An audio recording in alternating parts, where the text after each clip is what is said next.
All right, let's do it live on a Tuesday edition of the program. Merely Bo, the great Z. We're just firing dudes, showing up to work, firing them. Bob Salah out in New York. The news of the day in the National Football League. And I realized that Bob Salah is not the defensive coordinator there. The new interim head coach was the defensive coordinator. But Bob Salah got the job because he was a defensive coach. And, that's correct. And all of those things. Their defense is, I think, top 5 in the league. The offense is near the bottom. Has been good the whole time he's been there. The offense is near the bottom. Yeah. This is what happens. My opinion. This is not based on. I have no scores. No scores. There's a lot of people talking like they have scores around the cover of the NFL that have no scores. About us. Yes. About correct. our organization correct. For sure. No scores. Which is embarrassing. No scores. It's sad. It's not and accurate. Agenda pushing and inaccurate. At all. And those aren't scores. That's a fact. That's I'm saying fact. right now. Fact. Yeah. There he is. Big L. Let's go. That's the guy right there. Yep. It seems this is Aaron Rodgers said, I'm not playing for this guy anymore. And Woody said, okay. If you watched Hard Knocks, and again, we have no connections to the Jets organization. We have, and I think sometimes this happens in our situation as well, and maybe there's a lesson to be learned from that. Who knows? But when you watched Hard Knocks and you saw those episodes, and it was a pretty unvarnished and completely all-encompassing look at how the Jets went about their business. If you drew the conclusion, any conclusion other than Aaron Rodgers is running the ship with the Jets, then you were watching something different than I was. Yes. So that's the way that it looked. I get it from Woody Johnson's perspective, too. Like, he's desperate to win and to get a quarterback, and finally Brady and Belichick are out of his hair, and then he's got to deal with the Bills and Allen, and it's like, my God, what can I do? I've tried drafting them. We drafted Darnold. We drafted Zach Wilson. My people told me to draft these guys. We draft them. They don't hit. They're not hitting. None of them are hitting. Wait a second. Aaron Rodgers is available, and I've got Garrett Wilson, and I've got this defense, and I've got these. I got Breece Hall. I got these weapons. All we need is a quarterback, and we're set. And so they get him, and he shows up, and then he tears his Achilles. And then you wait a year. In the meantime, you're stuck with what happened last year to them, which is basically a treadmill year. You did. By the way, their offense through 5 games a year same. ago was the same as it is this year through 5 games. It's exactly the same, yeah. The only reason you have Nathaniel Hackett is because Aaron Rodgers wanted him. It's not like there was a job market for Nathaniel Hackett to call ball plays based on what happened in Denver, which was maybe the most ill-prepared team we've ever seen in our lives. So, yeah, I think the conclusion you're drawing is the correct one. There's nothing else, honestly, that makes any sense. Well, and he's going to go on McAfee tomorrow and probably talk about it. The question I have is, where did it go wrong? Because when you brought up that Hard Knocks, one thing that was pretty clear on that Hard Knocks is it seemed like they got along pretty well. And then this year, no, they did not get along well at all. Do you think it is necessarily that the two of them didn't get along, which could be true, but also how much of it is we just have to make a change? This ain't working. Yeah, but what's not working is on offense. I understand. So why wouldn't you make a change on offense? You can't fire his buddy. You're right, of course, but you can't fire his buddy. So where else are you going to go? I was actually surprised Hackett wasn't named the interim, and I'm guessing that's just for appearance's sake, because he's the only one on their staff who's been a head coach before. They wouldn't have the respect of course not. But anybody. Ulbrich is respected. Apparently, the defensive side, maybe that's what salvaged it. Is Ulbrich is respected on the defensive side, so that's how they'll be able to live with it. By the way it went down today, it seemed like it was like he showed up to work.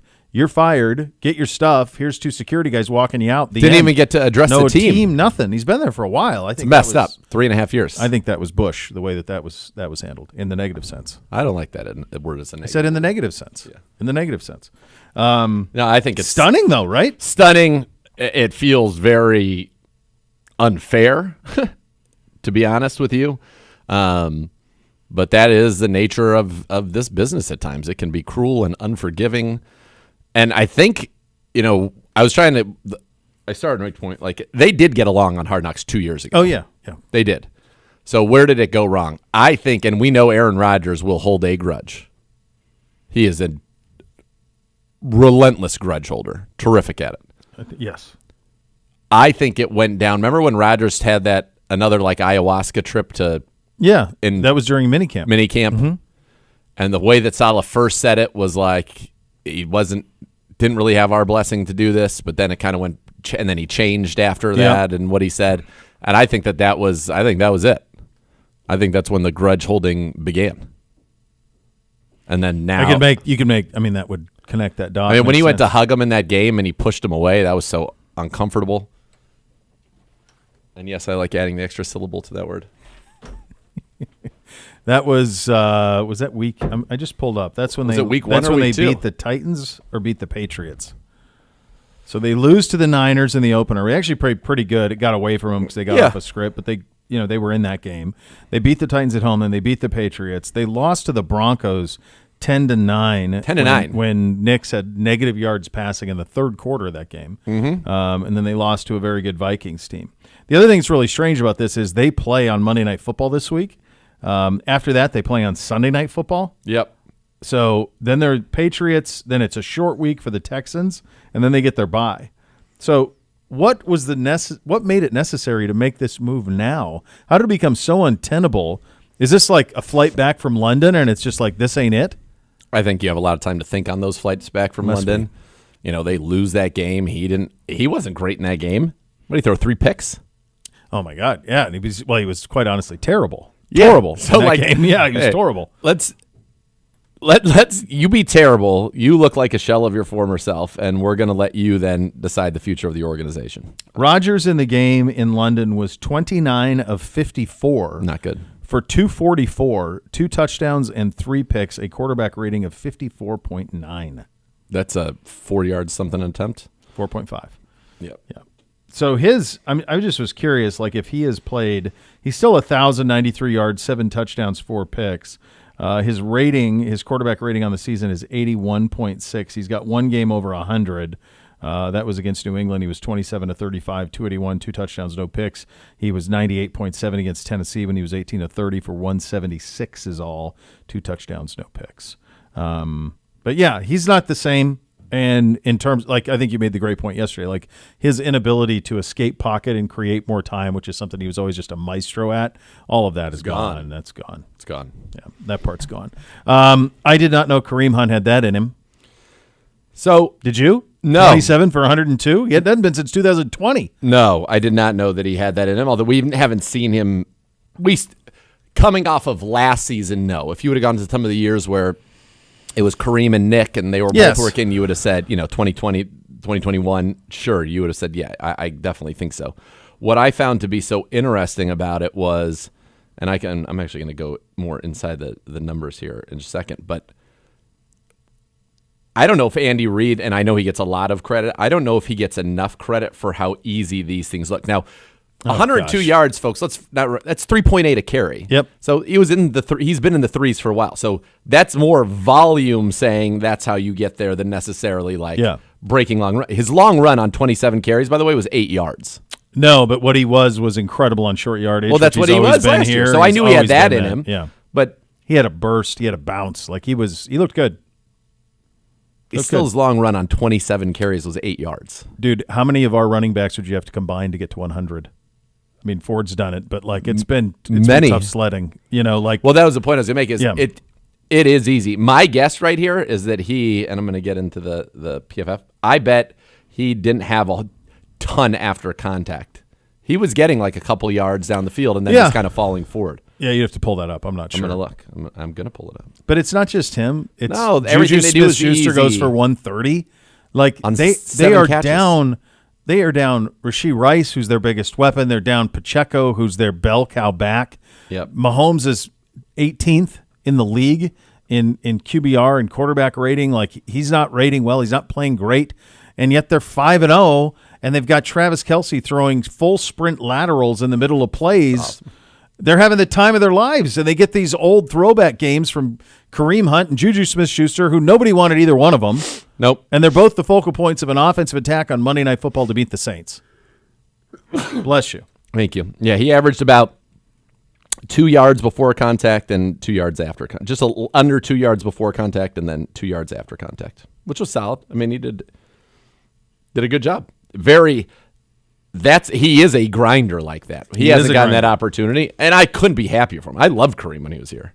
I think absolutely loved him. How could you not? We had him in last year after the after Chubb got hurt, he came in studio with us and we talked about like, would you have ever thought? Because I think we made the statement last year when he had in the Pittsburgh game. I certainly remember, but like just this notion of like, I think he was like the second most popular Brown behind Miles. Oh yeah, last year. Oh yeah. Until Flacco came in December and went nuts. But like after the Chubb injury, like the biggest ovations were for Kareem, other than Miles. Yep. Like he was that guy. Like, would you ever foreseen this? And he was just so blessed to feel like he was back here. I'm thrilled for him. He was obviously mistakes a long time ago, but the entire time he was here, he appointed himself at the very highest level, was an incredible leader, always had a smile on his face. Him and Nick's personality was so polar opposite, and yet they worked together so well. Oh, yeah. So cool that when Nick went down, he came in to kind of fill that spot and go. So when Kareem went down in 21, it was such a big loss at that time because he had been so good. But here's a crazy thing, and I don't know how many carries you'd have to go back into 22, but from the start of the 23 season, Kareem Hunt has run the ball 176 times. Mm-hmm. He does not have a single run of more than 16 yards. Yeah. But he goes forward. Oh, yeah. You need 2, he'll get you 3. Yep. You need 1, he'll get you 3. You need 3, he'll get you 3. You need 4, he'll probably get you 3. Right, it's where he is. Yeah, he goes but forward. He is, I miss him. I miss him greatly. It was great to see him get in the end zone. You know, folks, last year, his 9 rushing touchdowns were a career high that he had with the Browns last year. Yeah. That's just he is a tough dude. And I thought it was so cool for him to get 27 carries. Like, I'm going to look. When's the last time? It's got to be a Chubb injury. Even then, I don't think we would have got him 27. Might have been back to Kansas City days, honestly. All right, 20. The most he ever had with the Browns was 20 carries for 72 yards, and that was in Week 5 against Indianapolis in the 2020 season with us. Kansas City, he had 29, 29, 27, 25, 24, 22, 22, 21, 20. And when he's been given 19 or more carries, that's 11 games with 19 or more carries. In those 11, 1, 2, 3, 4, 5, 6, 7. Just like Deontay Foreman, 7 games of 100 yards or more. Yeah. And he's got 9 with 85 or more. Yeah. Are the Chiefs the best team in football with all these injuries? I mean, they're undefeated. It's them in Minnesota that are undefeated. Are they scary? No. Do you think you're going to beat them? Also, no. So they're just clutch.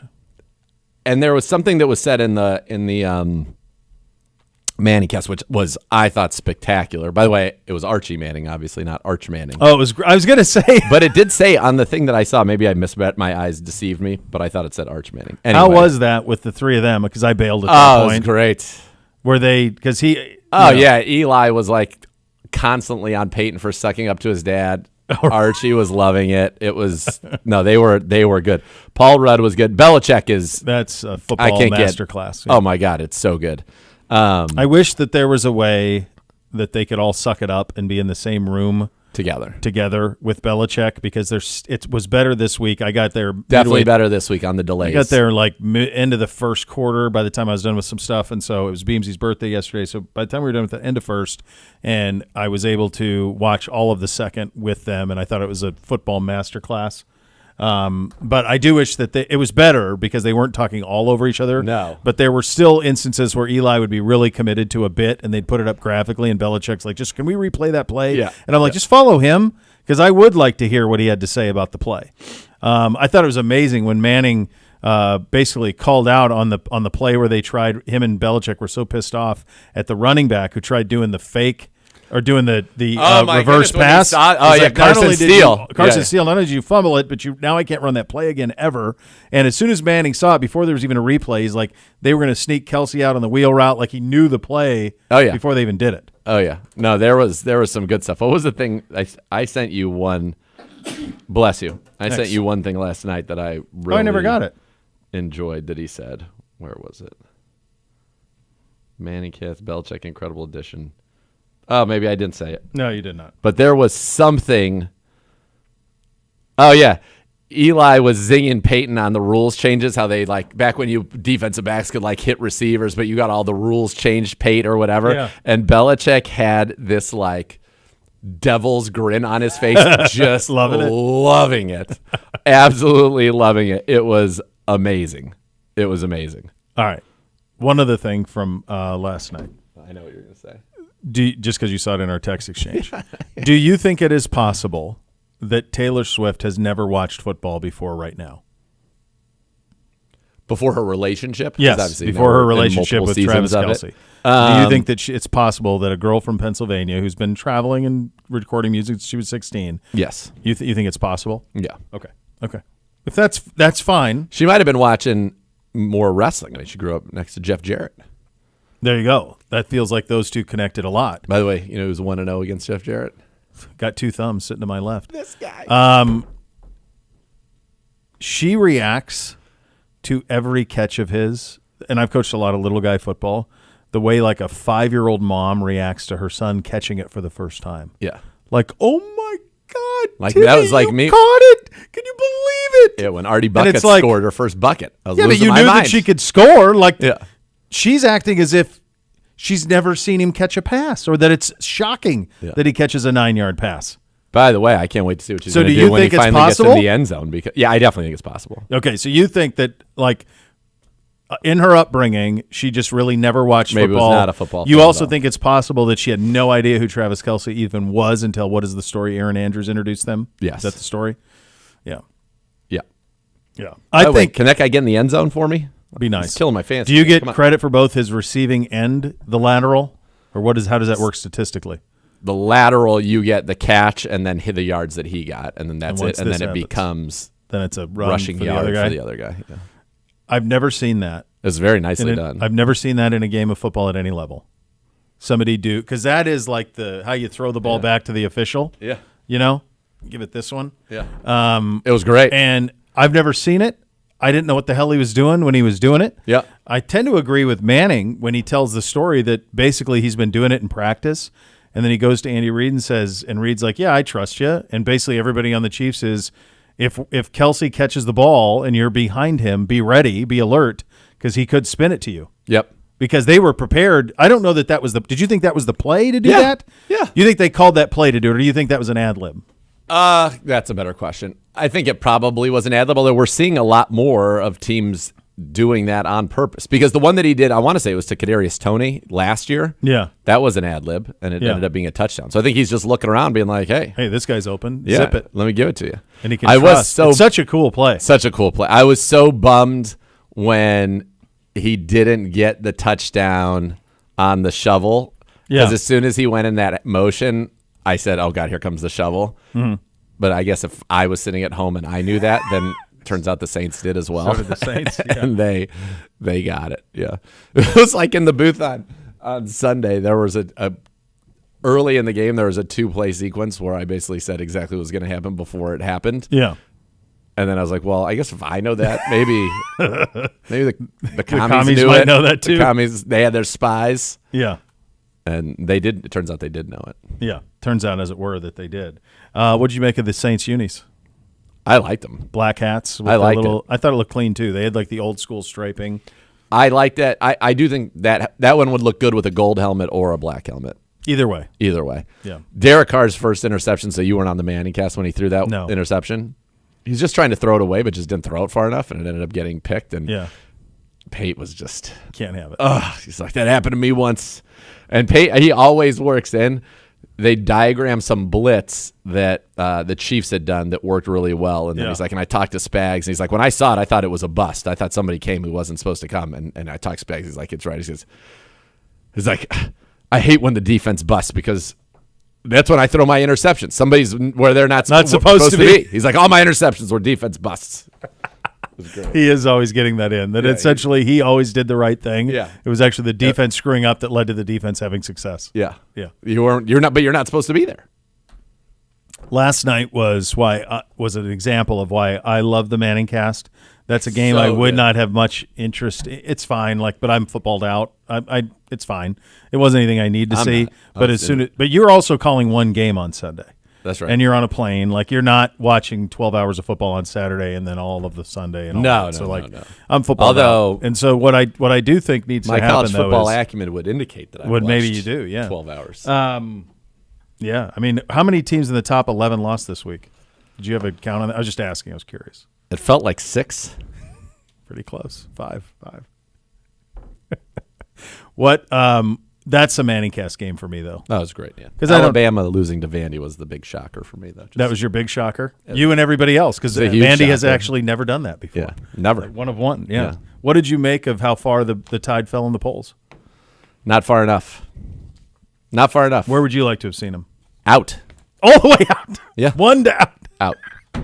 I do think an alternate world where you are the commissioner of college football would be just amazing. They're going to earn their way back you could in, just but you're go out like- right now. You could just go like my dad and yours and just answer emphatically to everything and just see what happens. I think it'd be I fun. think it'd be fun. I'd like that too. Buckeyes 1, Texas 2, Uh-huh. Oregon 3. Big Ten powerhouse Oregon 3. Yeah. I think that makes sense. I think you're in a good spot. And then Maybe I'd Penn actually State 4. I'd actually go Georgia. We got this later in the show, boys. I'd actually Oh, we don't want to. I'd Sorry. actually go Georgia The 4. G-man. I know they lost to Bama, but once you lose to Vandy, you're out. You have to Then be you're out. out for a week. You're out of the top 25. Then you can come back in. I don't mind Maybe. that rule. I don't mind that rule. Those are your hot topics today, presented by University Hospitals, official healthcare partner of your Cleveland Browns. For nearly a century, the Rumpke family has operated one of the nation's largest waste and recycling companies, providing top-level services to residential and commercial customers. To learn how they can help you meet your substantial goals, visit Rumpke.com to learn more. Dr. Z! There's one note on here that we haven't addressed. go It ahead. says, Where do the is it? Jets all go all in now to get Devontae Adams? I don't care. Either play for the Raiders or Raiders trade him. Yeah. Enough of Devontae Adams just not Do you own him? participating. Do you own him in fantasy by chance? I wouldn't say I don't like that. I don't like that phraseology. He's on my team. He's on your team? There you go. I agree. Like, something get done. Let him play. Fortunately, I had a hunch That this is how it about was. because of my, again, we'll go back to my extensive college football knowledge. I thought the steal of the draft, Yeah. and you can go back to the draft day broadcast and verify this, was Brian Thomas.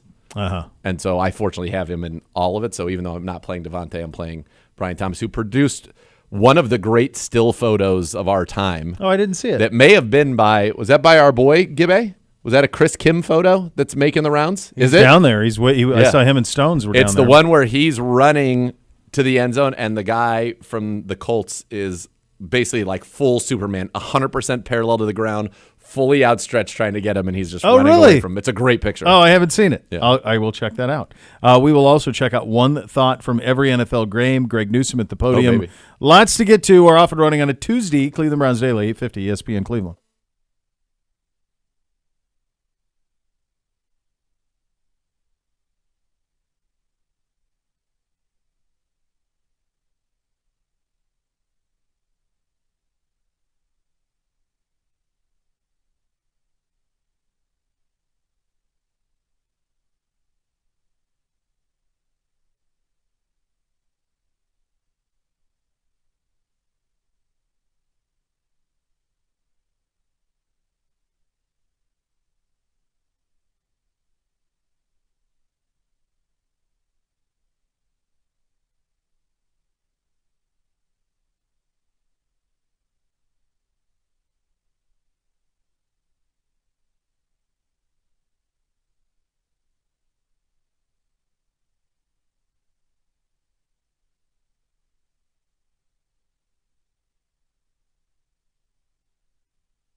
Bo here for my friends at Jim Beam. What do sports and Jim Beam have in common? Both are better when enjoyed with others, so grab a bottle, gather your friends, enjoy the game, because with Jim Beam, you come as fans and leave as family. Kentucky Straight Bourbon Whiskey, 40% alcohol by volume, copyright 2024, James B. Beam Distilling Company, Claremont, Kentucky. Drink smart. Hello, Gibby.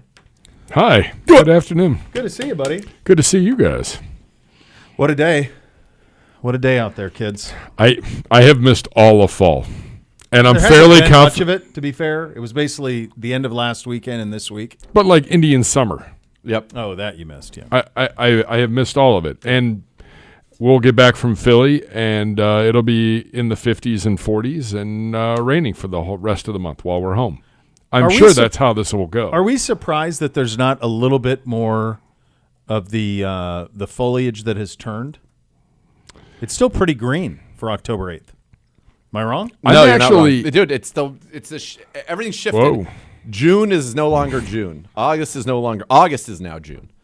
September is July. October is August. You're not going to get any of this until November. I think you just do 1 month move instead of two. Can I do, how about, I'll Do August Can to I meet you in the September. middle? Go. It's a month and a half. Okay. Thank you. I don't mind that. I mean, I've got leaves coming down just because it's so dry. Right. Like they're not Yeah, even but they're turning. not colors. They're not Yellow turning or colors. orange or- They're literally just Not dying. even- I haven't seen a nice red. Where is when is peak foliage? It's got to be soon. I mean, I Next know 2 out on the weeks? East Coast it is. I don't know what We're it is here. still green. It's Yeah. typically like in a Now, week. right? It's now like next over week? the next week, because this is when I used to have fall break in college, and those many years ago, I would go up to with Danny. We'd go up You to and Danny boy. We'd go up to Maine, and it was lovely. breathtaking at that time. It's of the year. gorgeous. Yeah. It's gorgeous. Little Very Kenny nice. Well, it wasn't Kenny Bunkport, but it was a small town called Friendship. Yeah, Friendship, Maine. Been There there. you go. Yeah. been there. go. Some It's good been. watering It's been. holes. Yeah, There's a right. couple good breweries. Some good. There was a nice resort and golf course nearby, the Samoset. There you go. Sure. Isn't that Yeah, where I have no idea. that's where Tony Soprano took Meadow to Bowdoin to go look at colleges, was in Maine. That's where he found the hitman that when we go visit university. Yeah. I'm back.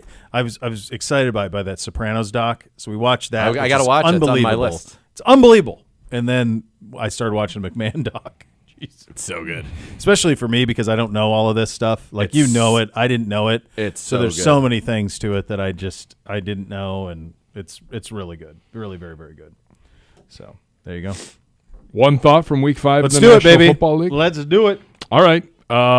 Yeah. If you want to give one thought from the game that got Robert Saleh fired, Vikings 23, Jets 17. Vikings remain unbeaten, 5-0. The Jets fall to 2-3. Somehow this counts as like road game, home game, and I don't know if it should. It's like it's a neutral site game. Who's this road or home to? That was home for the Vikings. Oh, so they gave up a home. Yes, they did. Okay. It's very interesting. Bo Bishop, one thought from you. I think the team that gives up Okay. the home game should only happen because they operate every other year. Like NFC teams this year should be the home teams because they get nine home games yes. anyway. So, like, I think if there's a situation where a team goes to London, the home team has always got to be a team that has 9 home games. That seems to be the right thing to do. I agree with you on that. Forget me running college. Czar of all sports. I think that what's just cool. ends well. I'll do the Vikings side of this. I think the fact that they were able to win this game in large part because of their defense, because of the pressure they put on Aaron Rodgers. This is the first time they've won when Darnold hasn't been really good. He was kind of Jets Darnold in this one. Wasn't great. Made enough plays, but not great. But it was really their defense. And then they are now in a position where they're just used to winning. And when you're used to winning, you make the plays when you need to. They're legitimately good. They are legitimately good. You look at this one, 2 things. Number one, Nick Mullins comes in for 1 play when Darnold got banged up and throws a bomb to the running back on a go route for 24 yards and then leaves the game and not to return. I thought that was an incredible cameo by Nick Mullins. Aaron Jones obviously ended up going out hurt in this one, but what jumped out to me is Rodgers just he doesn't look great. And the thing that is shocking right now is the Jets' inability to run the football. So they become one-dimensional, and it's not a great dimension. 22 targets for Garrett Wilson that yielded 101 yards. That's not even 5 yards a target. That's insane. And he had some big plays to be made there that he being Rodgers missed. Yes. All right. I think the fascinating thing, the Vikings get a bye week coming out of London. Yep. Jets don't. Well, they get the Raiders. They get the Bills Monday night. They got Bills on Monday night, Oh. and then the next week they're Sunday the night. Steelers play the Raiders. They Yeah. They go Bills, and then they got Sunday night football. Yeah. They're in prime So they're time. going prime time back to back. So they're giving them the Monday to give them a day. an extra day. That's not much. They're coming No. back from London. So I remember when you Here's played the London, thing. you always had the bye week the following. Here's the thing for them, though. Them flying to London is us flying to L.A. Sure. So it's really not that crazy for them. No, valid. It's just I do agree with you though. The timing of the firing of Salah is wild to me because to go into Monday Night Football and then Sunday Night Football back to back is a lot. Yeah. That's a lot. Up Look at that next, one thought graphic. It's great. I love it. one thought. That's great. The Bears have won 2 in a row. Bears now 3-2 on the year. By the way, every rookie quarterback that played Sunday won. FYI. It's easier than ever. Bears 36, Panthers 10. Zagura, one thought. Caleb. Looking good, looking tough. 304 yards, 2 touchdowns, 20 of 29, 10.5 an attempt. Got it to DJ Moore, got it to Cole Kmet, got it to Roma Dunze. They were looking great. If I was them, honestly, team that's looking for a receiver, if I were the Bears, ship Keenan Allen out. Let Dunze play. We don't need him. And he hasn't done much for them. But, yeah, I thought this was Caleb Williams. It's starting to come together, and you see his immense talent. Daniels or Caleb, if you had to pick one today? Either way, No, I don't you really gotta think it pick matters. one. I'll take Daniels because of what he can do with his legs. I'll stick with Caleb Okay. just and trust the long term of it all. Yep. But I do think that Daniels is getting. They are really taking care of him offensively with Cliff. Yep. And I don't know that the Bears have that type of offensive acumen that, Yep. that Cliff has. But I believe we had this. There were signs in the Colts' loss for the Bears that it was headed in the right direction. They finally unlocked DJ Moore. Now they've really unlocked DJ Moore. So this Bears team is going to be a problem for a lot of teams going forward. I cannot imagine the bitter pill for Panthers fans to look over and say all of that could have just been ours. We could have just had all of that instead of what we did. It's got to be just brutal on their end of things. Yes. Up next from the AFC North, the Ravens have won 3 in a row after starting the year 0-2. Ravens now 3-2 on the year. They take down the Bengals in Northern Kentucky, 41-38 in overtime. Bengals now 0-3 in conference play. Pretty crazy. Bo Bishop, one thought from you. You could make an argument that Joe Burrow is off to the best start of his career at quarterback. He has been lights out every game since the opener, 300 yards routinely. He was 30 of 39 for 5 touchdowns and 390 in this one. They got Jamar Chase going. They got T. Higgins going. Brown is the better back. They realize that. Everything offensively is clicking, and they still lose. They've lost on field goals twice at the end of games. They have a real problem defensively in that they do not create pressure without the blitz. They can't. Really, Hendrickson's the only one who creates any sort of pressure. You saw with Hubbard when Lamar just shoved him to the ground. So they've got big problems defensively. Now Dax Hill's out for a while. They have real finite problems on defense. They are just going to bank on that Joe can outscore people going forward, and that's probably a decently safe bet. Zagura.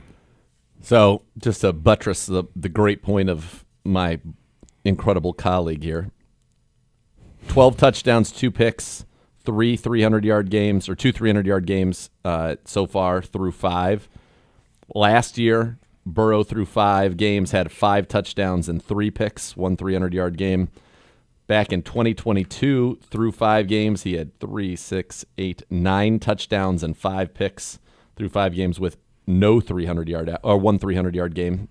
In 2021, 1 300-yard game again. He was good here. 4, 7, 9, 11 touchdowns, but 6 picks through the first 5. And then in his rookie season, it was 6 and 2 with 3 300-yard games. So, yes, the best start that he's been off to.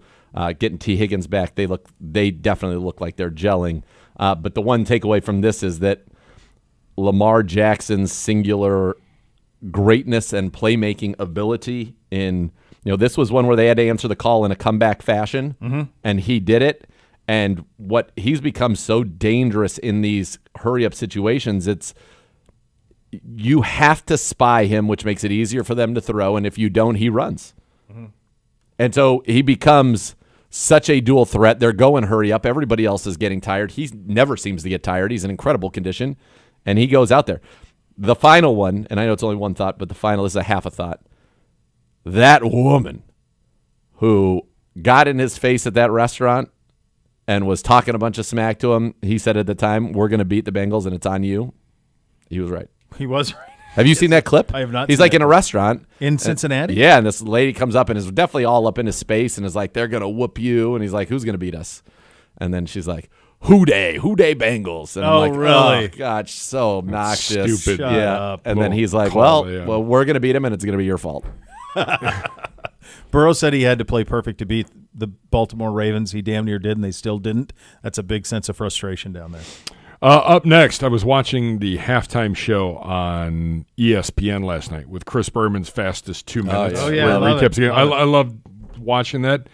He gets to this game and he goes, Dolphins, Patriots, first 15 wins. Dolphins won, 15-10. Moving on. Dolphins, That's pretty good. 15, Patriots 10. Zagura, one thought. Make it a quick one. This game sucked. I go back. That rule needs to be fixed. That changes the outcome in this game. I'm happy for the Dolphins and Snoop Huntley that they won, but they need to change that rule where if you are toes in, heels up in the back of the end zone, that's a touchdown. Oh, that was the demonstration yesterday. Yes, that was the demonstration yesterday. You're welcome. There was that. The other is, from a fantasy football perspective, is Gerard Mayo trying to become like Mike Shanahan, where you just can't trust anything he says? He said they were benching Ramondre Yes, Stevenson. he did, and I did. And so did I for Gibson. Gibson took the first carry of the game, and then it felt like every other carry went to Ramondre. Ramondre ended up in the game 16 touches, 92 total yards and a touchdown. Antonio Gibson ended up with 7 touches for 56 yards, which he did a good job on 7 touches. But hey, come on. Hey, Come on, a little honesty come here. Come on. A little honesty. Come on. Bishop, do you have a thought on No, this I'm one? good. All right. I think the interesting one, Miami's been outscored 113-60, and New England's been outscored 102-62. Just gross.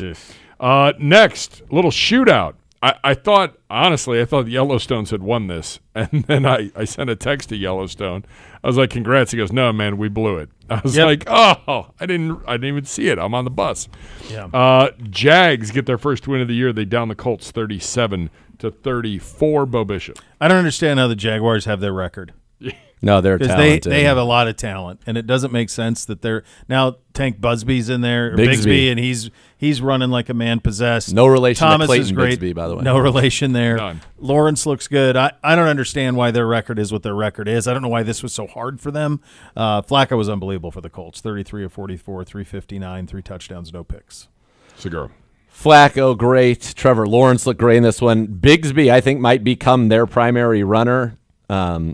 Well, and they can use Etienne the other way, so like that's fine. Like they can throw it to him, Totally. change a pace and throw it to him. It's fine. By the way, if you like big plays, this game had him. 65-yard touchdown run by Bigsby, 85-yard touchdown catch by Thomas, 61-yard pass to Kirk, 65-yard touchdown pass to Alec Pierce from Flacco. I mean, you want big plays, baby. You got them. All right, next. Fun game. Fun. Yes. Yeah, that between that one and Ravens Bengals. And then we're like, can we get to 20 points? No, Just get Not yet. not yet.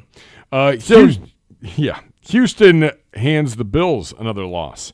Texans 23, Bills 20. Houston's actually been outscored on the year, 114-102. They got hammered in the one. They got hammered by the Vikings. Yeah. Yeah. Buffalo falls to 3-2. Houston now 2 in a row. They're 4-1, and their lead is 2 games in the AFC South. Zagura, one thought. Coaching malfeasance. Throw the ball. They took, 10 seconds off the clock. Gives Houston enough time for Fairbairn to make the 59-yarder to win the game. Outrageous. Do you guys have any idea what Josh Allen's numbers were in this game? I do. Yeah. 9 for 30 throwing the football. 9 30 for 30 throwing the football. And they put him back like. Well, it looked like he got a concussion. definitely got Is he going to concussed. be in concussion protocol this week? That might How help could he the not be? Jets. They put him back in. They need to get a receiver. They're Yes, a team they do. that should be trying to get Devontae Adams. I think we said this 4 months ago. Oh my goodness. Yeah.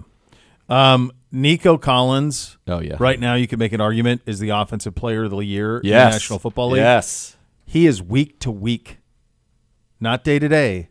week to week. They said that? Yeah. And before that injury happened, That makes me really sad. they fell off a cliff offensively. Once he went down, he gives them something they don't have anywhere else. So that is something to watch big time. They are 4-1, but that could be a catastrophic injury for them. Week to week on Nico Collins, not great. Talk about somebody who maybe need to trade for a receiver. Maybe they do. Their best players are on rookie deals. I don't know. But that could be a major loss for them. Week to week. When did you see this? I thought I read day to day. Look at week. Oh, man. It's all right. Thank you. The Sooning Snakes are off to a tremendous start in the See? AFL. There it is. Oopsies. To the 4 o'clock games. Bo Nix has won 3 in a row, kids. He doesn't like his coach calling plays. He's going to do it himself. Broncos beat the Raiders 34-18. Broncos go to 3-2. The Raiders fall to 2-3, Bo Bishop. Broncos defense is awesome. Surtain with a 100-yard pick six in this one. But the big story here is how gorgeous that uniform is and how beautiful it is juxtaposed to the rest of the league, which I know how you feel about those uniforms. But the reason it works is because there were all these independent uniform suppliers back in the 80s and 90s. And so the shades of orange could be different.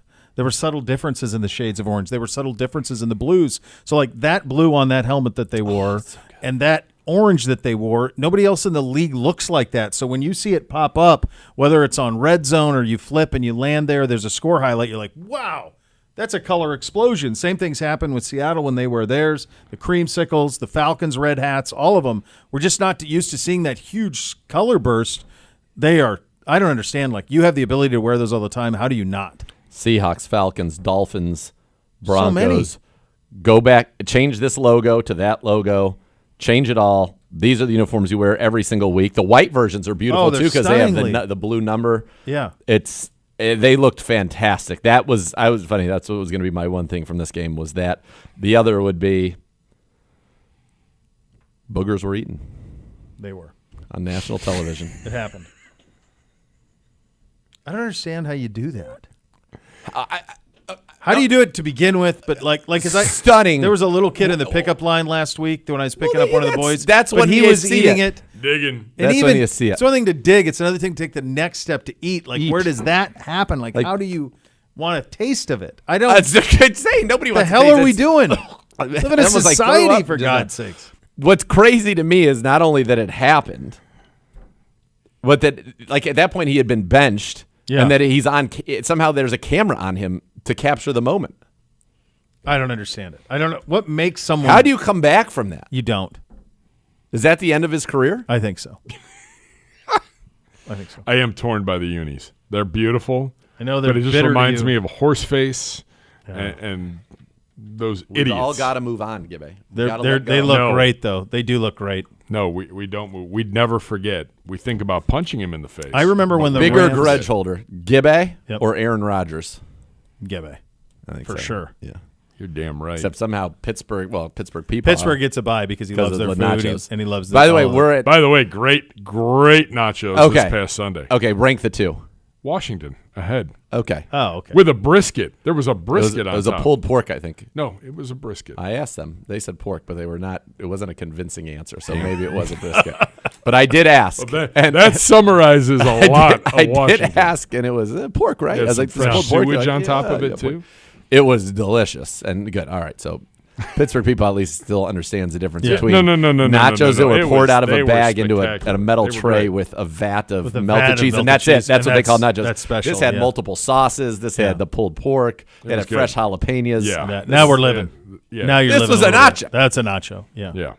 Yeah. Next, the Pedros go to 2-3 on the year. What happened? Cardinals 24, Niners 23. Where is So- his vitriol? Who does he point it at? So we got to sit on we had the joy yeah. of sitting on the runway for about 3 hours before we took Nice. off to come back Well, home. that's nice. Private. Your own chair. And in that nice. time, I was able to watch. He had to sit behind me, too. It Yeah, was I had to great. watch the entire second half. I had the whole exit row. He had nothing.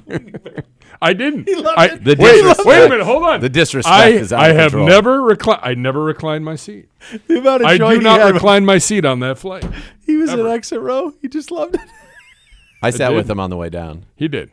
It was Not on the way home. the disrespect is outrageous. Outrageous. Like my tenure in this company. I mean, I've been here longer than you. That's not true.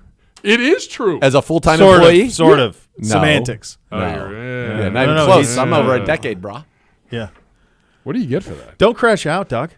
I got a chipper for the 5-year one. I got a silver helmet. Nice. That's yay big. That says 10 on it. I bought you a go. chipper with my Actually, I don't think I got Points any. for a I 5-year. don't know what I got. What's Pedro? Who's he blaming?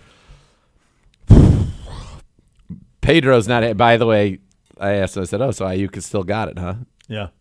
Then he's mad at Debo. Debo only had one catch for 11 yards. He doesn't understand it. He's baffled. The Niners had a 90. The Niners didn't score in the second half. It was 23-10 in the third quarter. That's twice this year they've been up 2 scores in the fourth. Kyle had never lost a game as the head coach of the Niners when he was up 2 scores going into the fourth quarter, as he did in this game. Stupefying. I will say, though, 2 things. Niners are still very talented. Nobody wants to play them, but you can't lose these silly games that they lost. And they should be 4-1 at worst. Yeah. Kyler Murray's ability to run fast without picking his legs up is wild. The fact that he gets into a hole at the 43 and goes peace sign. Peace out. Yep. And then scoots, because that's what he does, to the end zone. Crazy. I got to watch the whole, as I said, basically the second half. I saw highlights of the first half. I'm pretty sure that Kyler run happened in the first half. So Tom Brady, one of his styles as an announcer is just to make like strange noises during big plays. Have you noticed that? No, because I haven't listened to him since our game. Okay, you got to go back and watch the Kyler run. He's just like, ooh. And they did it on a long one to Ayuk. It was, all right. It's I'll odd. watch. Yeah. I think it's a bit of a struggle. Like in the middle of the calls, he's like, ooh. He's making noise. Yeah. Randomly. Jeez. Like I did that once, and it was for a walk-off 58-yard Right, field goal. yeah. And I went, One we had to have. No, you had a oh. well, somewhere There between are those families, two. there's families listening. We know. Hey, Children. geez, Louise. Children. That was too much of a peek behind the It curtain. was a hell of a grunt. It was a hell of a grunt. I was very like, high. listen. You said it, brother. Jeez, hell of a grunt. Holy cow. Kyler's frisk.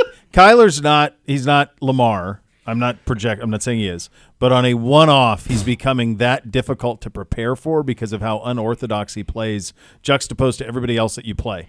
So he went 7 for 83 on the ground in this game, added a touchdown. He's been awesome. He's got 972 yards, 7 touchdowns, 2 picks, 7 yards an attempt, 68% completions. Like, they're frisky. We knew they'd be frisky. And Drew they have Petzing. been. Yeah, Drew Petzing. He's got it dialed up.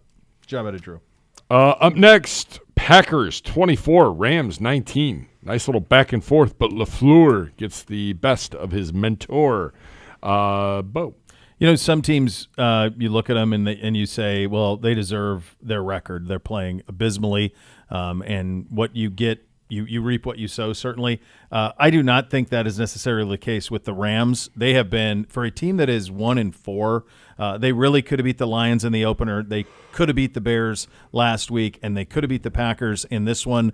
They are just so limited by their injuries. They have no Kupp, no Nakua, no offensive line, none of it. Yet Stafford stands in there and makes plays and keeps fighting, and they somehow have a chance. And they had a chance in this one. He made a ridiculous pass. I didn't even understand the arm angle. It fell incomplete on their last shot on 4th down. But, like, he gives them a fighting chance every single week. He certainly does. The one thing to me is I know people have been lamenting the tight end position in fantasy football this year. Tucker Kraft is, I think, real. 4 for 88, 2 touchdowns. He's had a couple good games in a row with Jordan Love there. Jaden Reed's obviously the superstar there, but Tucker Kraft, all of a sudden, he's been pretty solid. His last few weeks, 5 for 88 and 2, 9 for 53 and a touchdown. That's all with Love. So I don't think he'll be available anymore, but if he is, if you need a tight end, that's the guy. Up next, the G-Men are 2-3. Fun game. They knock off Seattle 29-20. Zagura. There is nothing quite like a walk-off, blocked kick touchdown to seal a win. And they did to the Seahawks what Miles did to the Indianapolis Colts last year. And did you see who was the one that blocked the kick? I did. I didn't. Dos Unos. Yes, he did. Was it really? He jumped Dos over. Unos Still in the mix. Jumped over. It was awesome. Blocked the kick, forearm I saw the play, shivered, but I didn't realize he forearm did it. shivered the kicker, take him out of it, and the block kick bounced literally right to a guy who was like it was a bounce pass to a guy streaking in, and he was able to go ahead and get in the end zone. But that was awesome. And how about for is Danny Dimes? What's happening? Renaissance. 257, 2 touchdowns, no picks, runs for 38 yards, and does this without neighbors. Darius Slayton just steps in, 8 for $122 and a touchdown. Crazy. One other thing real quickly, and I'm sorry for monopolizing, but Jackson Smith and Jigba had one of the great plays I've ever seen in football, and it didn't involve him catching the ball at all. Geno Smith scrambling out to the right. He's got 2 guys with him, and he makes coverage. it look like, with the safety on top, makes it look like the ball's in the air, and he's tracking, and he goes like he's going to catch it, and they just keep running with him, and Geno Smith's like running right behind him, like laughing. It's next level. Oh, to think like that, to do that, to have that in your head. That's Heartline. Like, that's a lot of that type early of stuff. in the second season. Incredible. To do that early, to fake it, because they chase him like the ball's coming, and Geno he's is like running. tracking it, and then he goes to put his arm. Geno is running right up. Like, it's the opposite of George Pickens. Yes. In terms of what happens on a play-by-play basis. It's the opposite of that. It's possible Seattle's not good. Let's just take that as a possibility. Their wins, they beat the Broncos, they won at New England, and they beat the Dolphins without Tua. They were beaten by the Lions. They were beaten at home. It was, but they were beaten by the Lions by 2 scores. They were beaten by the Giants at home. It's possible that maybe a little bit of fool's gold with them. A little Definitely. Defensively, I don't think they have not been good, but just keep in mind that had he made that field goal, they would have. You get to overtime at that point. No, it would have been, wasn't it 23? It was 23-20. It was 20. It would have been 23-20. It was a game-tying field goal, yeah. All right, one more real quick. We've got about they would 30 have seconds here. Sunday Night Foosball. Cowboys 20, Steelers 17.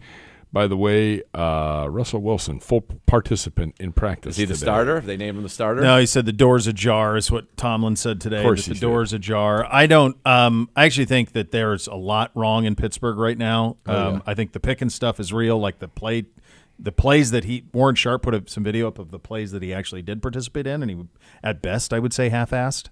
Did you see him running routes? I mean, it was pretty embarrassing. So he's got big problems. They can't lose this game at home with Micah Parsons out and with with Lawrence out. You can't. Nope. Can't lose the game like that. There was nothing to fear from Dallas, and they could. Dak turned it over twice in the red zone. In the red zone. So there was every opportunity for them to win it, and they didn't. I think they are, despite their record at 3-2, and their schedule's navigable over the next few weeks. They're no threat. They got a lot of trying to keep it together. We got problems. They've got some problems. My one thought on this one was this game produced. So Jalen Tolbert plays because Cooks is out, catches the game winner. The play before, he had been hit in the cravats with great force. And his teammate gave an unreal post-game answer about that and said that basically he had sprained his testes the play before, which I've never heard somebody say that. And then he came back and made the catch, and he was a big fan of the fortitude of Jalen Tolbert. Boost your game day this season with the Ballybet Sportsbook app. Place your first bet of $50 or more. You get $150 back in bonus bets. Ballybet, official sports betting partner of your Cleveland Browns. Play-by-play voice Andrew Siciliano coming up next. You'll listen to Cleveland Browns Daily on 850 ESPN Cleveland.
For a team of injury lawyers dedicated to every client every day, call 1-800-ELK-OHIO. Elk and Elk's proud partner of your Cleveland Browns. Time now to head out on the Twisted Tea Hotline, presented by Twisted Tea Hard Iced Tea, official sponsor of your Cleveland Browns. Keep it Twisted Cleveland. Browns play-by-play voice Andrew Siciliano joins us. I'm just going to ask it. What the hell? It's a Tuesday. I see you doing these lovely beach walks when you're breaking down. I mean, it just looks great. It looks like you're living the best possible life, buddy. Can you give me a proximity of where that beach? I have quite a bit of knowledge of the Southern California area. Spent a lot of time out there. Give me a ballpark of where this beach walk is, just so I can, next time I see it, I can place myself there with you. Good morning. Afternoon. Good afternoon, guys.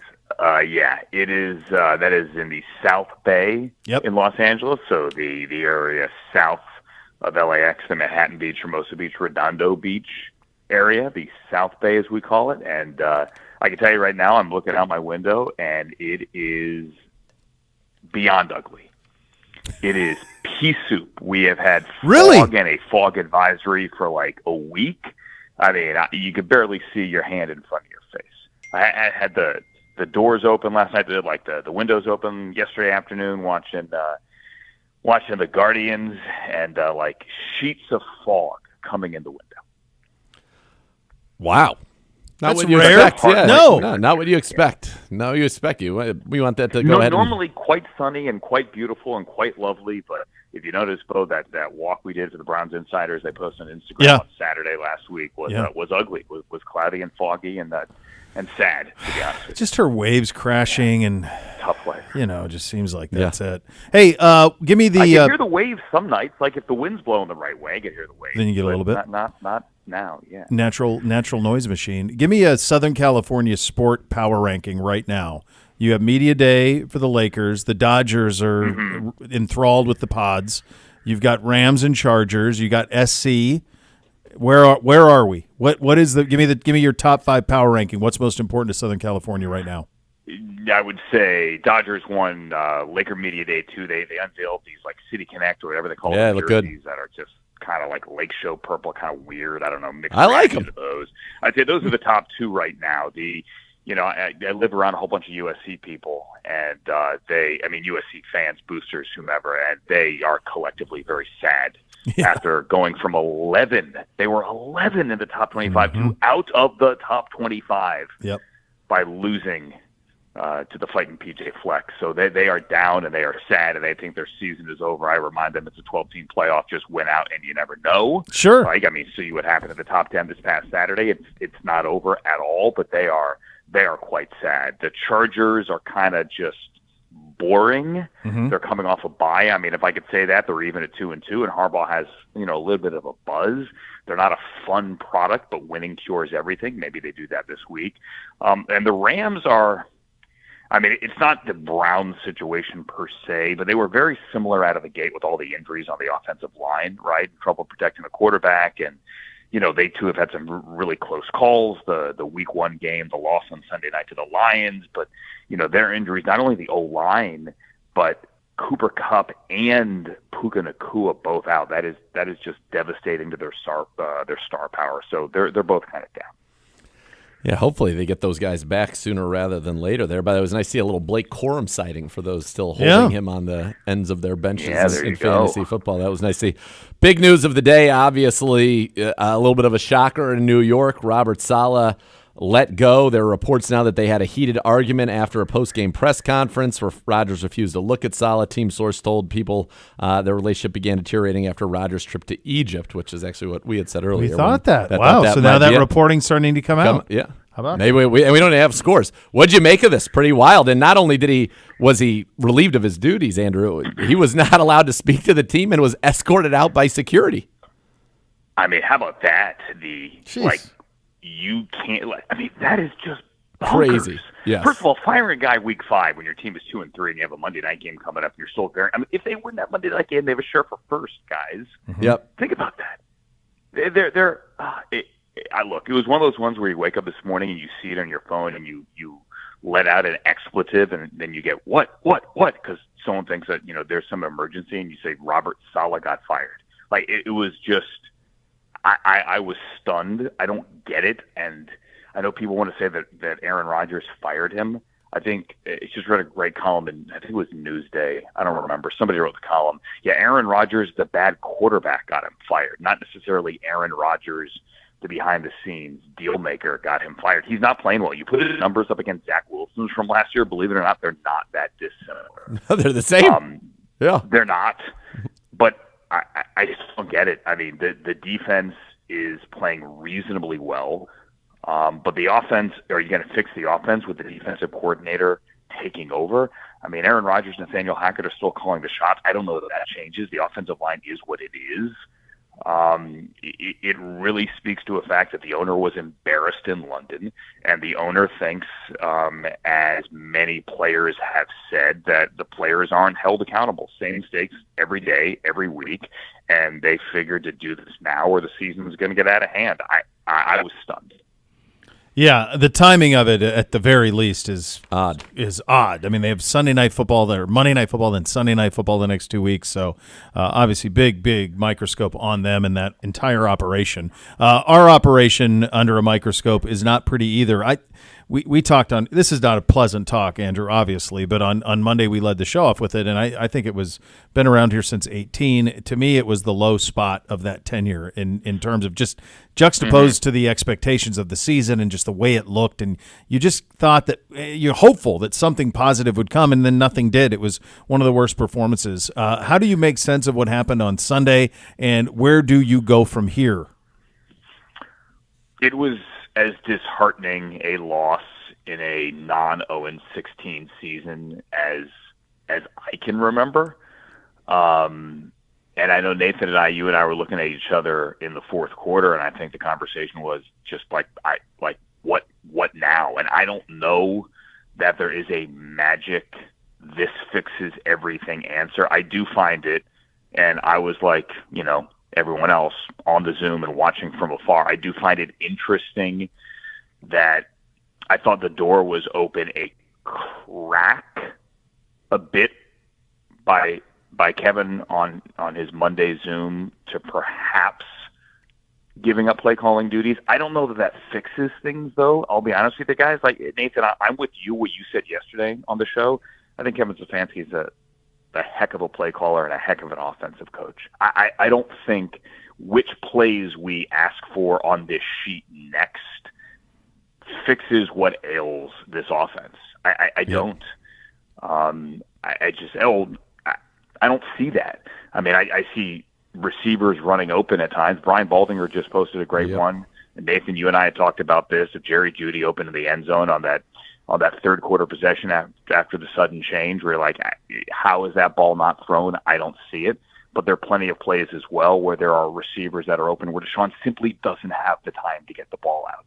Yep. And rarely do those two concepts coincide on the same play, where there's a guy open and he sees it, and there is also time given to the quarterback. You need more of those.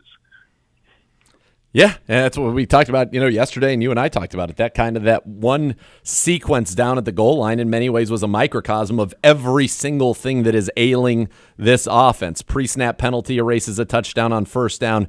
Now you're back at the 7. And you had to burn a timeout after that. Then at the first down at the 7, Jerry Jeudy in the play that you're talking about, Brian Baldinger breaking down wide open on kind of a mesh and then slip to the back of the end zone. Deshaun doesn't see it, ends up taking a sack. Instead of a touchdown, it's a sack. Then the next play, he gets out, actually makes a good throw to Jeudy, who drops it. So a touchdown now from a drop, a touchdown from a misread, a touchdown taken off from a penalty. And then on the final one, the pressure just gets there, which has been a problem all year long. He has to throw the ball away. We end up with 12 men on the field. We end up kicking a field goal. And that, in many ways, is a microcosm of these self-inflicted wounds. And, yeah, I'm with you.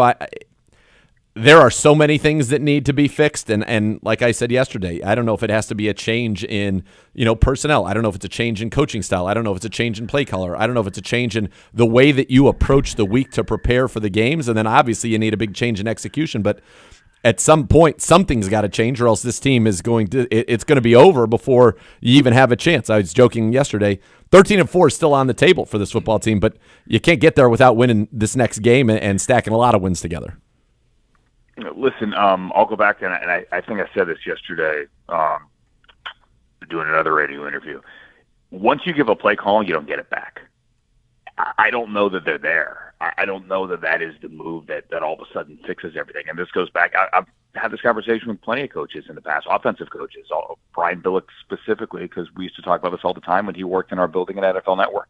And that is, it's a slippery slope. If you give it up, you can't take it back. Like, what if it doesn't work? You can't just go, okay, I'm going to do this again, right? Then where are you? Yep. So I'm kind of with you, Nathan. I would love to get back to what succeeded in Jacksonville, for example. Yep. Just try to go big and try to run the ball. If you have to pare down the playbook, do so. I don't know. But there have been so many times where they're this close. I mean, I hate to play the what-if game. What if the suspect call on Nick Harris isn't made? You have an 82-yard touchdown. You're over 300 yards of offense. You win the game, period. And this conversation is a heck of a lot different. Now, I don't know. You get a better performance overall from the entire team in Washington. I'm not suggesting that one bad holding call all of a sudden crumble. The entire house of cards goes down. I don't know. But Jerome doesn't fumble the ball in midfield against the Giants. I'm convinced they're scoring. They're winning that game as well. Does that make you a better overall operation and a better overall team? I don't know. It probably masks the bigger issues. But they are, and it's the margin of the margins in this league. They are so close to having a better record, but probably the same issues. And so then, where are you? Yeah. Yeah, it's a tough spot, and it's not made easier by what you've got to deal with. You've got a Philly team that's coming off of a bye, then you got a couple of divisional games, and so unfortunately, the easy part, as it were, we're through. This is about ready to get much more difficult going forward. I think we could all kind of acknowledge that's the path forward, is to get back into that. But we're at a point, just win a game. Andrew, we can't worry about big picture stuff. Correct. We're just win a game mode now. Find a way to win a game and then try to win another one. Okay, so you want to focus on stopping Saquon Barkley? Let's do that. You want to focus on, another running quarterback? Obviously, focus on that. That's what you got to look at. Can you beat these Eagles corners? Heck yes, of course you can. You got to focus on that. You got to give the quarterback time to do that as well. He's got to see it downfield. You got to focus on that. So I'm with you. It's not about winning during the 3-game homestand. Is about winning this week, and you're facing an Eagles team that is well rested, an Eagles team that is getting healthy, an Eagles team that's obviously taken a lot of fire from its local media for its underperformance as well, and that's what you're walking into. You're walking into a situation where a team, I don't want to say is desperate for a victory, but they've had time to think about it. They've had time to get right and get healthy, and you're going to get their best game. You would have to think, or maybe Nick Sirianni's, the next guy after Robert Salah. Yeah, there's a lot of that. And here's the thing. You've got a team that's got 2 weeks to prepare for you, and unfortunately, the book is out. Blitz the Browns, bring your linebackers, blitz us. We have no answer for that, and then stress us horizontally as well as vertically in the pass game and in the jet sweep game. And our defense has had problems with that. And this is a team in terms of talent. You think about it, A.J. Brown's going to be back. Devonta Smith can run. Saquon Barkley's averaging over 100 yards a game, has 100-plus total yards every game this season. They've got and a quarterback that can run, which gave us plenty of fits last week. They've got a lot of the things that are difficult for this Cleveland Browns football team to deal with. And so it's all out there on tape, and that's the hard part. Until you can turn your deficiencies into strengths, you're going to see the same things week in and week out. And so far, we have proven kind of to be unable to deal with them. And so that's a scary thing to me, Andrew. Yeah, you're making middle linebackers national stars. I love me some Frankie Louvu. He's a heck of a player, but he's doing a national media tour this week. Yeah, the book is out. You're no, it's true. It's true. No, I know. The book is out. You're sending your backers. They're not going to either A, pick them up, or B, if they do, stop them from harassing your quarterback.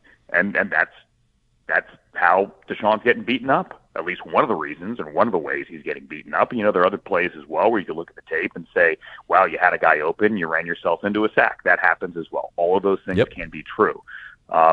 You got to fix them both here, because the Eagles, what did they do last weekend? Not as if NFL teams don't prepare when they had an opponent at the same time you're playing, but they sat at home and they watched Sunday Ticket and they watched the same game. They most certainly did. Andrew, This is week 2 of the Bark Tank, and Browns fans, you can get this podcast with Andrew Siciliano wherever you get your podcasts, or on youtube.com/Browns. What can you tell people about the Bark Tank, and what do you have for them this week on episode number 2? Thank you for the shameless plug, Nathan. Yes. I was in this one. Obviously, look, the game was the game. We just talked about it. It was hard to make it sound better than it felt in the moment, and it felt for the fans sitting there watching and listening. I just tried to take them, and I will try to do this every week. Take them inside the booth. What you and I saw, not just the amazing food at Northwest Stadium and the amazing angle as well. Oh boy! I mean, as good an angle and as good a view as you could get in any stadium That's in right. America. But just, our view from the booth and how you got to move forward and things like that. In weeks to come, we'll have guests and other fun stuff. But this was just basically get back home on Monday and do 30 minutes of what we saw. But, we thank everyone for listening and watching. It's been great to work with and work on it so far. And, hopefully big things ahead. You are one of the people who has seen Oregon in person and Ohio State in person. Yes. What are your thoughts on Saturday? It's fun. How about that? First and foremost, I think that building's going to be loud. It is an amazing, amazing atmosphere. Oregon has speed on the perimeter. They're going to try to beat you deep. Dylan Gabriel is amazingly accurate. He can move a little bit, not that much. I know early in the season there were some obvious lanes where he chose not to take off, where it almost seemed as if Will Stein, their OC, was telling him, hey, don't put yourself out there at a risk to injury. Just throw the ball. I'm curious to see if they incorporate a little bit more quarterback run game and let him go a little bit. I think their offensive line play has gotten better the last couple of weeks. I'm fascinated by the Ohio State pass rush, how often they can get to him. And I think the Oregon running backs look a lot healthier and faster than they did a couple of weeks ago. I think Whittingham was not really fully back from the ACL when we saw him. I'm not saying 3 weeks all of a sudden magically made him the guy he was a year and a half ago, but he seems a lot faster than he did when we saw him a few weeks ago. And in that game, he had a long touchdown as well. He just looks like he has that extra burst, and Jordan James is special. I think their suspect Oregon is at corner a little bit, so I think Ohio State certainly has the advantage there as well. All right, buddy. Good stuff. Enjoy your walks. I look forward to them every Friday when they drop. Oh, it's great. Look, I like it. Looks good, especially as the weather starts to get dicey here. Keep giving us a little window, buddy. Appreciate you. What's the weather like there? It's gorgeous today. It's sunny. It's bluebird sky, high 60s. Gorgeous. Yeah. Everything you'd want. Wow. Yeah. Okay. But they aren't many left, Ohio. so we acknowledge that too. Okay. Well, I can't wait to set up shop there next week, so I will see you in person. Yes. Very exciting. Very exciting. Andrew, thank you, buddy. Andrew Siciliano. Yeah. Play-by-play voice of your Cleveland Browns on the Twisted Tea Hotline, presented by Twisted Tea Hard Iced Tea. After further review coming up next, you'll listen to Cleveland Browns Daily on 850 ESPN Cleveland.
Be part of one of the most passionate fan bases in the NFL. Join Next Gen STM, presented by Ticketmaster, official waitlist of your Cleveland Browns. Being a Next Gen STM, your best chance to become a season ticket member in future seasons. Visit clevelandbrowns.com/nextgenstm to reserve your spot today. Time for After Further Review. Dr. Z, his 5 takeaways from the game last week, a 34-13 loss in Landover to the Washington Commanders. Dr. Z. I mean, good luck. There's not a whole lot to get into. Okay? Not much positive, brother. Not much positive anyway. Offensively, you missed reads, you dropped passes, you had pre-snap penalties, your quarterback was under pressure, yada, yada, yada, yada, yada. Not great. Not a whole lot. But if you were to single out a few things, this is what I would single out. Pleasant surprises. All right. Jed Wills. Yeah. Jed Wills was actually pretty good in this game. Jed Wills, in terms of pass blocking in this one, was not credited with allowing he was credited with allowing 2 pressures, 1 sack that came on the twist that we talked about where he got on the round hip. But overall, I thought he actually played pretty well. He and Joel Bitonio were our highest graded pass blockers. He stood out in a positive way. So that certainly that was something that was good to see. Our quarterback was under duress on 47% of his dropbacks. That's not you can't win that way. Nope. He was 3 for 10 for 21 yards when under pressure for that's 39.6 quarterback rating. We're not good off of play action. A lot not good. Deshaun Watson in this game on passes that went more than 10 yards in the air was 4 for 11. So not good. We couldn't run the football again either. Not good. Defensively, some things that stood out that I liked. Obviously, JOK continues to be awesome. The missed tackles, we're just going to have to live with him because he flies in and makes such crazy angles and makes incredible plays. 2 takeaways in this game. I mean, this game could have been even worse if it wasn't for Jeremiah. So he had the interception near the goal line. He's got the forced fumble, which was an incredible punch out. Like, he really wound up and punched that ball out. I show how many times I paid places last 7th grade football game tonight. I'm like, just once. If somebody has somebody held up like that, punch it out. Punch the football, man. I mean, Peanut Tillman style. Let's go. 5 games, leads the Browns with 39 tackles. He's got 6 tackles for a loss. He's got a sack. He's got 2 passes defense. He's got an interception. He's got a forced fumble. The guy he has been sensational. Devin Bush, and I know there's the play out there that was not good on that jet sweep where I don't know what he was diving at. But overall, I thought he actually did a pretty good job. 10 tackles in this one, did not miss a tackle. I guess it's not a missed tackle if you dive the wrong direction. It doesn't even count as a tackle because you didn't touch him. Do you have to touch somebody for it to be a missed tackle? I don't know. I guess, yeah. There was that. One other little positive, Zadarius Smith got his 3rd sack of the season at a season-high 5 pressures. So he'd had 2 sacks on 4 pressures, I want to say, coming in, and this one got 5 pressures. That was great to see there. And then, the bonus on the special teams unit. Folks, put your hands together for Corey Bojorquez. Corey Bojorquez is averaging 51.9 yards per punt. That's 3rd best in the NFL. He leads the NFL with 1,318 punting yards. Tress Way of the Commanders, I don't even know why he's getting paid. He only has 317 yards of punts on 8 punts. Our guy's got 30 punts. How about that? 1,318 yards, averaging 51.9. He's averaging 43.9 net. He's top 10 in that. And then inside the 20, he's already put 14 punts inside the 20. That's the most in the NFL. So, Corey Bojorquez, you're doing a great job, brother. Also has the longest punt in the NFL this year, 84 yards. Yeah. Yeah. Mm-hmm. The end. Yeah, there's not much. We didn't even get sound effects. They didn't want to play the after further review sound effects for this one. It's where we're at. I mean, it's a tough spot. I did get this. You remember we were talking about their use of the Native American chief on the helmet, right? And I told the story about Blackie Wetzel designing it and his family members trying to get that back or trying to find a way to get that logo back. And a buddy, a guy that follows longtime Browns fans out in the Montana area, talked with Lance Wetzel before the game, who is a relative of, and they feel pretty confident there could be a Redskins throwback uniform in the future. So apparently working towards paying homage to that history. So I felt like they kind of were trying in their current kit to look as much like the Redskins as they could, the former look. Yeah. They're wearing the yellow pants. They had the maroon top, even though it's a different red. It's it's a darker red, it feels like, than what they wore before. That was a decent look. They, of course, bring them back, and of course find a way to do that in honor. The name was the issue. I mean, you still have the Chiefs. Yes. There are still things that are celebrating Native American history and culture in a very positive way, and I think that is a beautiful, regal logo, and I know that people in the community do, which is significantly more important than my opinion. I think that would be awesome. Did you sense, what did you notice difference from the previous times you'd been there with the Snyder ownership versus the Harris ownership? Or was it I don't remember those operation? nachos. Nachos really weren't impressive. Well, at halftime we were looking for any type of solace. Anything you could do. Yeah. Those nachos were pretty good. Any type of solace. Give me some nachos to suck down to make it all go away. Yeah. It was funny, though, and some people on Twitter thought that it was, I don't know if they appreciated it or not, but after one of the touchdowns, like that Major Tutty is the most, it's an absurd mascot. And I said that, and they're like, oh, we're at the point where the announcers are attacking the other team's mascot. Like, no, it's just a bad mascot. It looks ridiculous. Yeah. And what else are we going to talk about? Yeah. Yeah, it was bad. All right, there you go. G-Man loves it. G-Man, he knows. He knows. No, because we have the picture of when Zagura met Major Tutty. We coming do? off the bus. We don't have it here. Oh my God! There's a picture of you meeting Major Tutty. He comes like right at me, right into your mix. Oh my God! What did I say to him? I was like, "Are you?" What? I don't remember what I said, but something like, "Are you serious? Come on, man. Come on." Siciliano's laughing in the background of the picture. Let me see if I can Who has find the it. picture? There it is. I haven't Jordan, seen you got this. it? This is news to me. I haven't seen this. He's getting it pulled up right now. All right. Make sure that everything else is down before you put it on a screen, Jam Master J. Yeah, don't want your subscriptions made public. We don't need all your subscription choices made public, buddy. Oh, boy. Make sure. You ready? Do it once right. Nope, that wasn't it. If you're look at you. Look at Tutty. I'm just like, come on, man. Look at the look on your face. Come on. What are you doing here, man? I think that's what I said. Like, what are we doing? What are you doing in this? It's jacket? bad enough that whole What, is that the downstairs hair? smells like a sewage Who pipe. took this picture? And is it a live photo so there's sound It's to it? awesome. You have no patience for Tutty. None. I have none. Get out. I'm like, this is Kindly leave. it's an embarrassment, bro. Are you embarrassed walking around in that jacket? Yeah. The best was the in-broadcast harm done to him. Well, The verbal all assault. I said was that he's a ridiculous mascot. Siciliano was ready to fight him. Oh, he hates him. Yeah, He he's like, took I'd it like far to punch him in the further. snout. It's like, man. Oh, that is good. All right, we're going to do the fastest growing segment. Is what's next? We're gonna do This the is college- so much more to come. It is? Yeah. Excuse me? I don't think so, Gibby. It's only 2:34. I think mean, we're it's so happy much- to. I'm I'm happy. happy to go. Doesn't feel like that math's going to add. I don't know. I think thought you we have were going to one stack more. at 53, but if we don't want to, we No.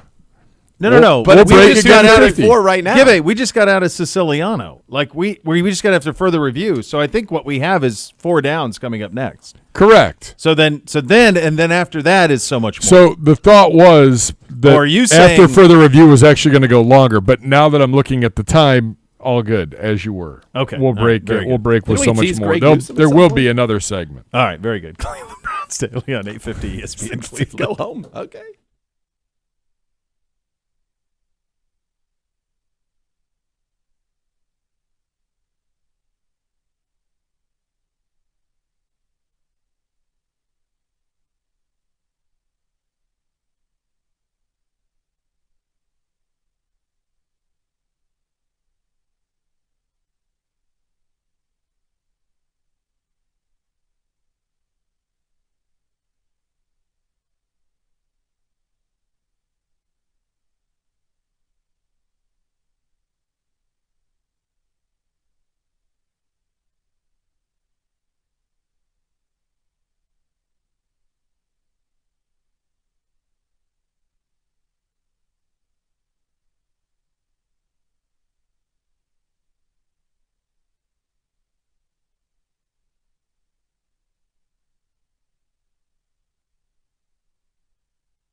Browns fans come party with Josh Cribbs, Kevin Mack, Joe Hayden, and more. True Fan Travel hosting premium trip packages for Browns fans to New Orleans and Denver. Flights, hotels, tailgates, tickets, and more. It's all taken care of. Visit truefantravel.com today and reserve your ultimate Browns travel package. Those are two very different and fun trips. Yes. Yes, they are. Yes, they are. When is – I don't even know. Denver's a Monday nighter. When is it? That's like right after Thanksgiving. That might be Denver Thanksgiving game. weekend you go. What do I know? Oh, there it is. December 2nd. That's a Monday nighter. That is a Monday nighter. That'll be a tough game, too. That is not. No. That's now out there a quick on Monday turnaround night. then because 4 days later we're headed to You got your hot dog home. water. Yeah, you love Pittsburgh. You love the food, the permane. You love the fact they put those fries on the sandwiches with the coleslaw. All of it. Suck it down. Hope you Iron say City. goodbye to your kids What are this those? morning. What are those beers like? Iron City. You know What's what the he one just you said? like? I know he's threatening my children now. I think The he's Iron threatening your City. life. It could be. That's fine. Look, the truth hurts. Pittsburgh Peepaw. I am not. No. You're the one Yes, who loves you the are. nachos. Yes. You were quick to bring up Pittsburgh and give them all of this credit. The only justification for praising those nachos was just using them as a pawn That's to it. praise Pittsburgh. Because otherwise, those are the most forgettable nachos in the history of the world. It was just your affinity for Pittsburgh that caused you to bring attention to them. That's it. He's Patty Hearst. He's fallen in love with his captors. He is. It's crazy. Never thought we'd say it's Stockholm Syndrome. It is. Stockholm After all the Peepaw. punishment, he's fallen in love with them. Is it? I do enjoy this bit. I'd like this bit. I It's a just. very- I mean, it this is- bit more than anything. It's all weird. of the losses stacking. My and now father he ever loves them. hears this bit, I More will be. pops. When we were sitting I'll on be the out of runway, will, everything. when we were sitting on the runway for 4.5 hours prior to departing, You should get ready for that again Saturday. prior to departing That's a Baltimore. normal, reasonable amount of time. Yeah, it felt great. Which, by the way, Zagura's like a child. Every 5 minutes, his head is like between my seats, going, "Hey, what is going on? Why haven't we left yet? More and more Why mad. haven't we left? Yeah, hey, Like a dog? Dude, what's going on? hey, what is going? I'm like, he wants I to have have no. I am in row 39. I have no idea what is going on the 38 Like, rows. who's the in front of luminary me. who would have the answer to what's the alien? By the way, it was half saying what is going on and 3/4. This is bad math. ridiculous. Complaining. Yeah, a lot of complaining. ridiculous. Yeah, a lot of complaining. But the weird thing was, while we were sitting there, all of a sudden somebody's phone rang. Yeah. And it was playing Renegade. And everybody was like, "Wait, what?" And I just like Peepaw in here, just like That's not trying to me. mute it. Oh, my God. God. Look at No. the G-Man Yeah. is even selling him out. That's because G-Man is selling him Never out. mind. I will reserve the right to throw G-Man, G-Man under under the his bus at some and point. back it up. G-Man, we know that you're good at finding obscure pieces of art my and, God. and plastering them. By the way, I don't want to say anything, but the slide of this franchise coincided with you posting those pictures up, so perhaps you're to blame. But I think that I'd love to see a Steelers bedecked Peepaw plastered around this offense. I Yeah, don't. holding I don't. holding nachos in Holding his hand. nachos like this. Holding nachos, listening to Renegade. Yeah. Here's the quote from Woody Johnson today. This is one of the most talented teams ever assembled by the New York Jets. So somehow that Sure means about that The change that I made, I believe, will bring new energy and positivity that will lead to more wins starting now. Most talented teams ever assembled by So the New York Jets. that's a which pretty- might be true. So in They some don't have way, a lot. That's a vote of confidence, right, for the front office. But reports are that he didn't even tell the front office he was No. doing this. So that seems like not a vote of confidence, Right. for the front office. Jeez. Oh man, I just saw some All right. Week 5 power rankings. Not that I good? don't- that I don't like. I imagine that ain't going to be a lot of fun. on a Yeah, higher or lower, we're going to tomorrow. work on something different for We'll this do week. something else. Yeah. Yep. Yep. Let's get going. College football, Let's do four it. downs with Uncle Bo and everybody's favorite college football analyst, Nate. First down. I didn't realize did this happen on Tuesday last week? I feel No, like it this was we had Thursday. to push later it in the week. We had to push it. We had to push it last week because we got full up on a Tuesday. Yeah, let's go. There it is. Yeah, Yeah. there it is. Pure enthusiasm and energy. Yeah. Electric Factory. Go ahead. Here we go. Biggest X factor for Ohio State Saturday night versus Oregon, not named Jeremiah Smith. College football, Nate. Biggest X factor in the Ohio State-Oregon game, not named Jeremiah Smith? Buckeyes' Yeah. first trip to Eugene Yep. since 1967. Last time they played Oregon, got them pretty good at the shoe. I mean, I'll tell you Boy, what. did they.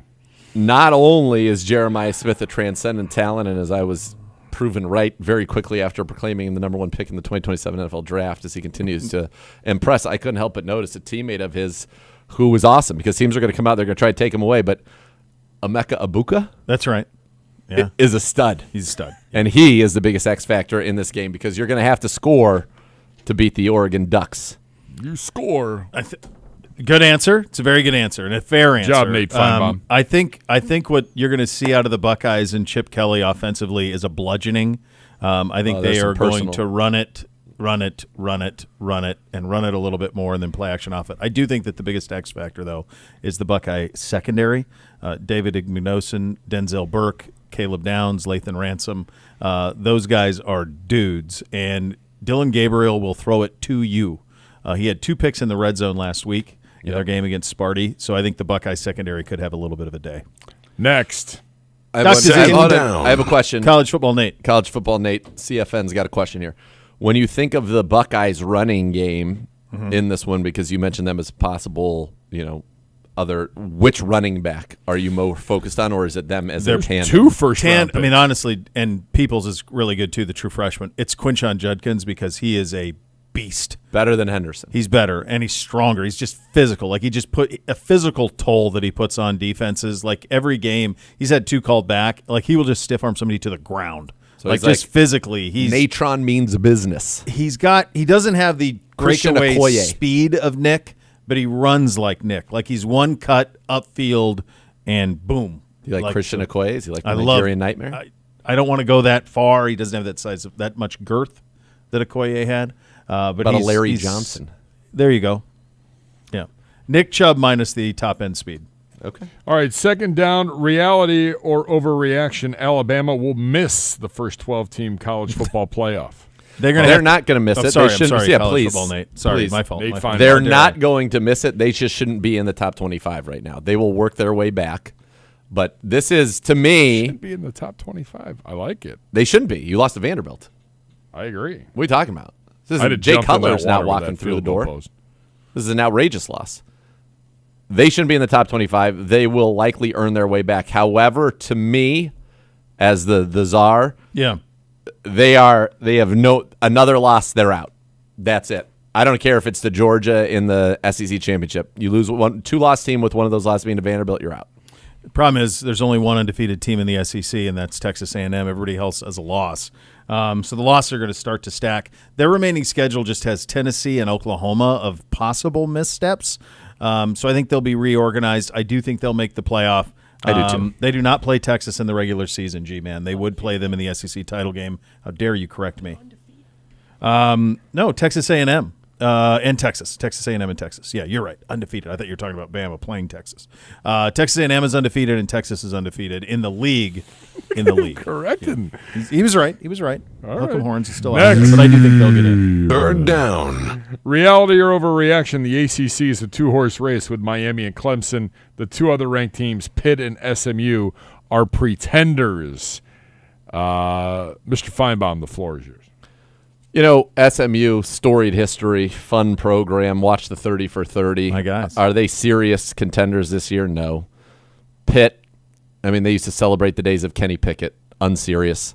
So it comes down to 2 teams, Miami and Clemson. And of those 2, I've been told Clemson is back. Until they beat Miami, I won't believe it. So right now, to me, the only serious team in that conference are the Hurricanes of Miami. Yeah, I think you're probably right that those are the 2 most serious. I do think SMU could. They made a They're quarterback fun. change with Jennings at quarterback. He throws for 200, runs for 100 every time out. I like his dual threat nature. I knew that you would. I knew you'd like his style. I think that they are closer to the other 2 certainly than Pitt. All right, one final one, last one, Fourth down. because we can't get to the bonus. We'll get to the bonus at some point this week because I do want to circle back to that. Yep. Rank the top 5 remaining unbeaten teams. There are 12 overall, but these are the top 5. Ohio State, Texas, Oregon, Penn State, Miami. Nate Feinbaum. Penn State out, Georgia in. Let's go. In terms of rating the top 5 remaining undefeated, I would go Texas, Ohio State, Oregon, Penn State, Miami. I already Those are the said same what I rankings. said. I said I went Oregon, No, but he's saying Ohio undefeated. State. Georgia's got a loss. Unbeatens. I don't Georgia care. lost. You don't Penn State doesn't matter. They're not real. I don't think They're Penn not State's- real. No. They're like the 3-0 Steelers were. Sorry, Peepaw. Truth hurts. It does. It does hurt. So much more to come. You're listening to Cleveland Browns I Daily wish on we were 850 3-0. ESPN Cleveland. My house has You're down.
Voting is now open for a high school football game of the week. The Browns will select one high school game in Northeast Ohio to be featured in the high school game of the week, presented by Ohio Cat in association with Forever Lawn. Our matchups: Ursuline at VSSJ, Crestwood and Berkshire, Glenville and Hoban, and Ravenna and Streetsboro. Vote now on clevelandbrowns.com. Real quickly, you have some transactional things? Yeah, sir? the Browns have waived guard Javion Cohen, defensive tackle Sam Kamara, and tight end Blake Whitehart. The club has also released linebacker Michael Barrett, running back Royce Freeman, and tackle Ricky Lee from the practice squad. My guess is they would like all three of those guys to come back to the practice squad. Whitehart, of course, had the touchdown in Vegas and was on our show last week. That tells me Mo Hurst is ready to come back. Yep. We know Michael Dunn is back, and they probably need some spots at linebacker, so that's why they're freeing up some roster spots. There you go. The next level is coming up next. Thanks for listening, everybody. Cleveland Browns Daily, 850 ESPN Cleveland.